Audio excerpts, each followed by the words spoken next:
hop, ici. Si je clique là, je peux aller sélectionner une couleur selon sa saturation, sa teinte et sa luminance, bien sûr. Ce petit panel est vraiment super sympa et vous pouvez même ajouter des couleurs personnalisées. Je vous l'avais montré aussi la dernière fois. Alors je vais prendre cette couleur bleue, voilà. Bon, je peux jouer avec la luminance, comme ceci. Et je peux l'ajouter aux couleurs personnalisées. Et là, vous allez voir un petit truc ici sympa, comme vous le voyez là. Quand vous avez sauvegardé des couleurs personnalisées à l'aide de cette chose-là, vous pouvez revenir ici et modifier à tout va, hein, bien sûr, et réajuster cette couleur personnalisée. Vous avez vu comment j'ai fait? Vous cliquez, bon, je vous donne un exemple ici, c'est cette première couleur, vous la modifiez, par exemple, je sais pas moi, la mettre en rouge comme ceci, et vous cliquez sur ajouter aux couleurs personnalisées. Et là, forcément, ça va venir sur cette couleur-là et ça va la remplacer. Donc n'hésitez pas à cliquer d'abord sur le petit carré, hein, sur un vierge, et puis hop. Vous pouvez en sauvegarder plusieurs comme ça. Moi, je vais conserver bon, donc ce bleu, et je vais faire un calque bleu ici. Et vous allez voir que l'opacité de ce calque bleu va être mise à 100%. Si je veux réduire son opacité, je peux le faire aussi également là. Regardez, hop.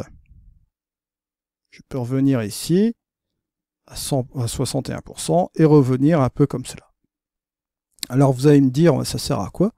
Ça peut servir à une chose assez pratique. Si par exemple vous voulez utiliser un mode de fusion, vous allez voir ici, peu importe, hein, on va voir, il y a plusieurs choses qui peuvent être intéressantes. Regardez, recouvrir par exemple. Vous allez jouer avec l'opacité, hop, et monter tout doucement cette opacité. Vous voyez que vous changez sensiblement la couleur. Et vous avez fait un color grading assez rapidement. Tout simplement comme cela, à l'aide de la couleur bleue. Vous pouvez aussi notamment aller ici et modifier le remplissage des couleurs. Modifier le remplissage de couleurs, bah là je vais vous montrer aussi un petit truc. Si vous voulez revenir sur une couleur, par exemple celle-ci, vous allez cliquer sur OK. Là, vous voyez que la couleur change et forcément ça change l'attribut de ma photo à l'aide du mode aussi recouvrir comme vous le voyez ici. Et ça permet de faire un color grading, comme ça une modification de couleur d'ensemble de votre image, bien qu'on a déjà l'effet filtre dans One Photoro.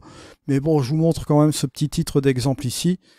C'est une chose parmi tant d'autres bien sûr, et vous pouvez vous amuser à faire pas mal d'autres choses aussi bien sûr, utiliser le masquage, bon bref, vous voyez un petit peu tout ce principe. Alors une fois que bon, on a fait cela, je vais supprimer ce calque. Je vais juste vous montrer cette fonctionnalité. Vous avez le texte ici.